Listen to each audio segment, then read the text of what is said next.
Praise the lord. దేవునికి మహిమ కలుగును గాక.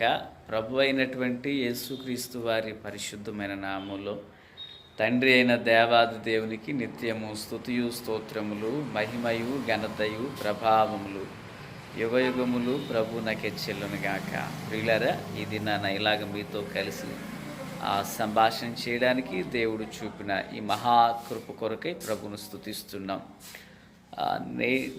నిన్నటి దినము నుండి మందిరంలో సీలింగ్ వర్క్ ప్రారంభించాము.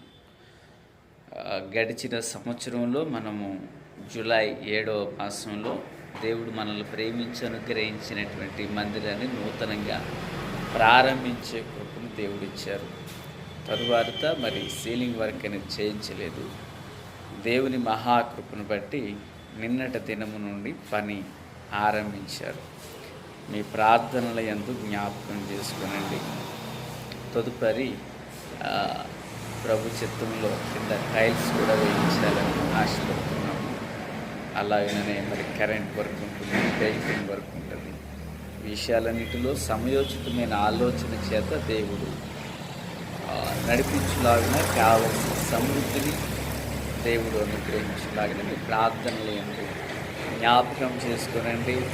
ప్రభు కృప మనకు తోడై నడిపించును గాక. ఆమేన్. Praise the lord.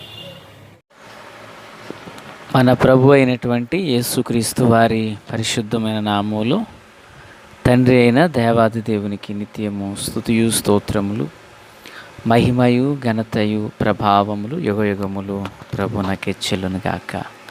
ఆత్మీయులారా, బాగున్నారు కదా?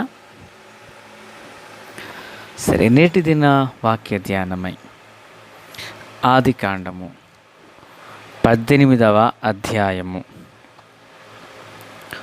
ప్రియులారా, 3 నుండి 5 వరకున్న వాక్య భాగము.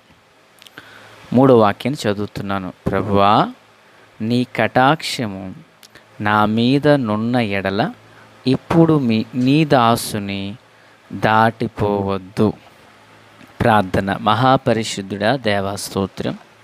ఈ మాటలు మా అందరి హృదయాల్లో ఫలభరితం చేసి మేలుతో నింపి నడిపించమని, రాకడ కొరకు రాజ్యం కొరకు సిద్ధం చేయమని యేసయ్య మహోన్నతమైన నామంలోనికి ప్రార్థించిన మనవులన్నీ పొందియున్నామని నమ్ముచున్నాము మా పరమ తండ్రి.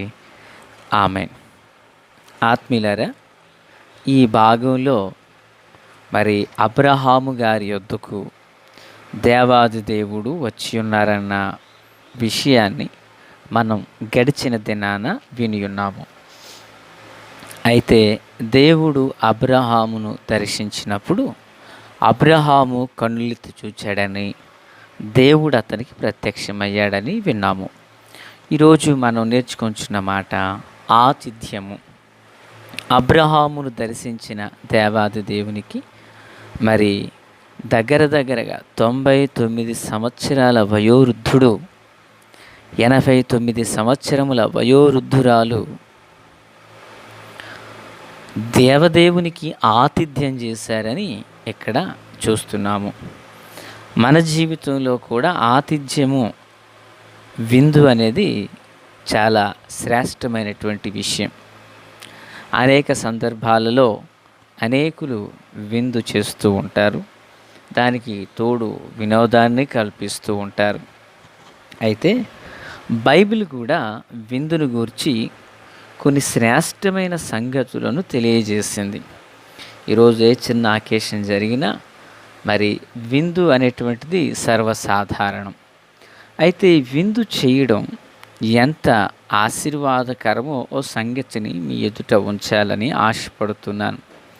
ఈ కుటుంబం ఒక ఘనమైన కుటుంబం. అబ్రాము, శారాలు వారు ఘనమైన కుటుంబమే, కానీ ఆ కుటుంబంలో అన్నీ ఉన్నాయి, ఒక్కటి మినహాయించి. ఏంటి ఆ మినహాయింపు అంటే సంతానం వారికి లేదు. మన పితరుడైన అబ్రహాము గారికి 18వ అధ్యాయానికి వచ్చిన వారికి సంతానం లేదు. అప్పటికే వారి వయస్సు దగ్గరగా ఆయనకు 99, అమ్మగారికి 89 వచ్చేసాయి. సంతానం లేదు. పశువులున్నాయి, మందలున్నాయి, మంద కాపరులున్నారు. ప్రియులారా, అన్యజనులు అనేకులు ఆయనతో స్నేహం భావంగా ఉండడానికి ఇష్టపడుతున్నారు. మంచి పేరుంది, దైవ భక్తి ఉంది, అన్నీ ఉన్నాయి. ఒకటి కొదువైంది. ఏంటి ఆ కొదువు అంటే సంతతి లేదు. అయితే పిల్లలు ఓ మధ్యాహ్న కాల గుడారము ద్వారాన వారు కూర్చుని ఉండగా దేవుడే వారిని దర్శించారు. దర్శించిన దేవుడు వారిని వారితో మాట్లాడుతుండగా, అయ్యా నేను మీకు విందు సిద్ధం చేస్తానన్నారు. సరే చేయండి అన్నారు. చేశారు. విందు భుజించారు. భుజించిన తర్వాత ఆ కుటుంబాన్ని ఆశీర్వదించారు. పిల్లలు, దేవుని పిల్లలుగా మనము కూడా ఆతిథ్యం చెయ్యాలి. హెబ్రీయులకు రాసిన పత్రిక 13వ అధ్యాయం 2వ వచనంలో, ఆతిథ్యము చెయ్య మరువకుడి, దాని వలన కొందరు ఎరుగకయే దేవదూతలకు ఆతిథ్యము చేసిరి అనుంది. ఎవరు ఆతిథ్యం చేశారు? ఈ మాటలు ఎవరిని గూర్చి రాయబడ్డాయి అని చదివితే, హెబ్రీయులకు రాసిన పత్రికలో మొదటి వచనంలో, సహోదర ప్రేమ నిలువరముగా ఉండనీయుడి, ఆతిథ్యము చెయ్య మరొకడి అంటున్నారు. ఎవరి గురించి ఈ మాటలు అంటే సాక్షాత్తు అబ్రామును గూర్చే ఈ మాటలు పలకబడ్డాయి. ఆత్మీయులారా, క్రీస్తునందు నాకు అత్యంత సన్నిహితులారా, అబ్రహాము ఆతిథ్యం చేశాడు. ఆతిథ్యము స్వీకరించినటువంటి దేవాది దేవుడు మీదటి కాలానికి అనగా సంవత్సరానికి ఆయన వచ్చారు. అబ్రామును దర్శించారు, శారమును దర్శించారు. వారి గర్భాన శ్రేష్టమైనటువంటి కుమారుడైన ఇస్సాకును చూచారు. దేవునికి స్తోత్రం కలుగునుగాక. అబ్రహాము అంతకు మునుపు దేవదేవునికి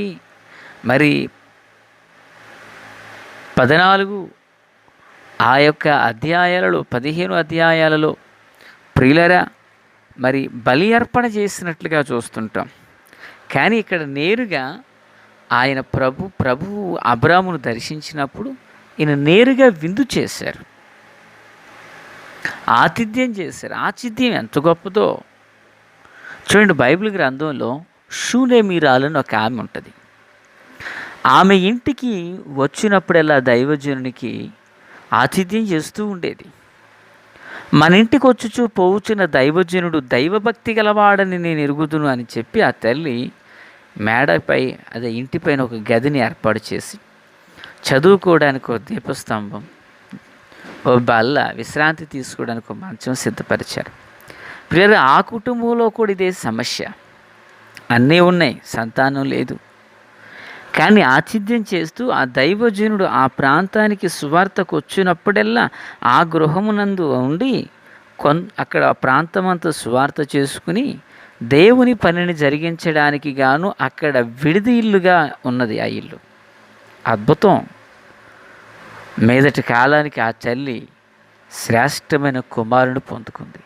ఈ మాటలు వినుచున్న ఆత్మీయ దైవ జనాంగమా, మన జీవితంలో కూడా ఆతిథ్యం అనేది చాలా శ్రేష్టమైనది. మనకు కలిగినది, మనకున్నది దానిలో చక్కగా సిద్ధం చేసుకోవాలి. మనకి కలిగినది మన ఇంటికి వచ్చిన అతిథులకు సిద్ధపరిచి అందించాలి. నిజంగా ఇక్కడ అబ్రహాము 99 సంవత్సరముల ప్రాయంలో సైతం విందు చేశారు. ఆ తల్లికి 89 సంవత్సరాలు. ఆ వయసులో కూడా 3 మానికల పిండి, మెత్తని పిండి అని ఉంది అక్కడ. ఎంత ప్రయాసపడ్డారంటారు? ఈ రోజుల్లో ఇట్టి శారంలో మనకి చాలా కొదువైపోయారనేది నా అభిప్రాయం.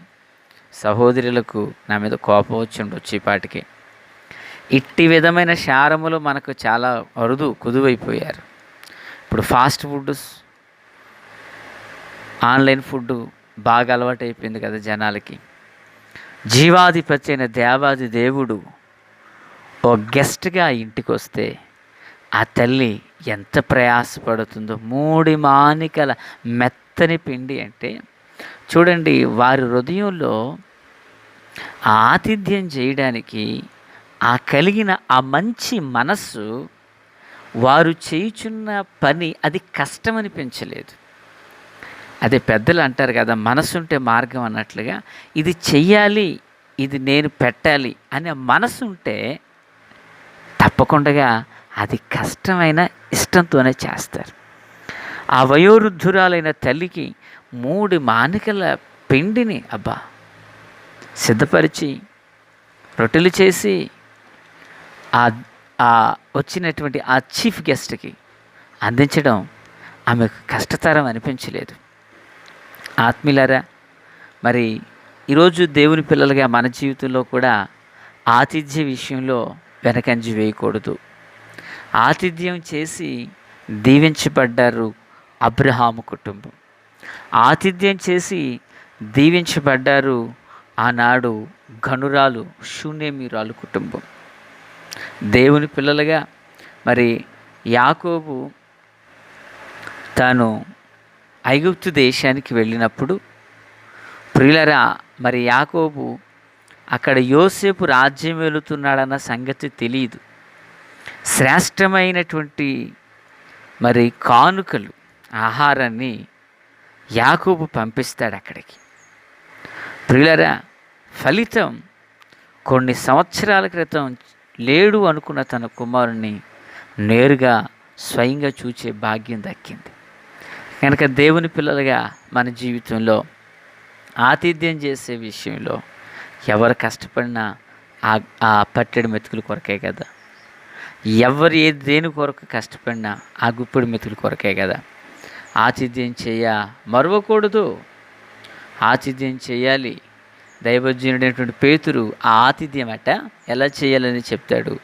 పేతురు రాసిన మొదటి పత్రిక 4వ అధ్యాయం 9వ వచనంలో, సణుగు కొనకుండా ఒకనికి ఒకడు ఆతిథ్యం చేయుడి. ఎలా చేయాలంటే సణుక్కోవద్దంట. వచ్చాడురా బాబు, తింటాడురా బాబు, ఇంకా కదలరా బాబు, వెళ్ళర్రా బాబు, మాకే లేదురా బాబు, మేము తెచ్చుకున్నది మాకు సరిపోద్దురా బాబు, అలా సణుగుకోకుండానట. సణుగు కొనక, ఆత్మీయులారా వింటున్నారా, ఆతిథ్యం చేసేటప్పుడంట సణుగు కొనకుండా ఒకనికి ఒకడు ఆతిథ్యం చేయాలట. అలాగున చేయుట వలన తర్వాత 10వ వచనంలో అంటాడు, దేవుని నానా విధమైన కృప విషయమై మంచి గృహ నిర్వాహకులై ఉండుడి. ఒక్కొక్కడు కృపావరము పొందిన కొలది ఒకనికి కొకడు ఉపచారము చేయుడి. దేవునికి స్తోత్రం. ఎంత గొప్ప దేవునండి. కృపావరాలను జోడిస్తున్నాడు ఇందులో భక్తుడు. పిల్లరా, మనం చేసేటువంటి ఆతిథ్యం ఎంత ప్రశాంతమైన మంచి మనసుతో పెడతామో దానికి రెట్టింపు దీవెన మనకు దయచేస్తాడు. కనుక ఆతిథ్యం మరువద్దు. ఎరుగకయే మన పితరుడు దేవదూతలకు ఆహారం ఇచ్చి దీవించి పెట్టాడు. మనం చేద్దాం. ప్రభు కృప తోడై ఉండును గాక. ఆమెన్. Praise the lord.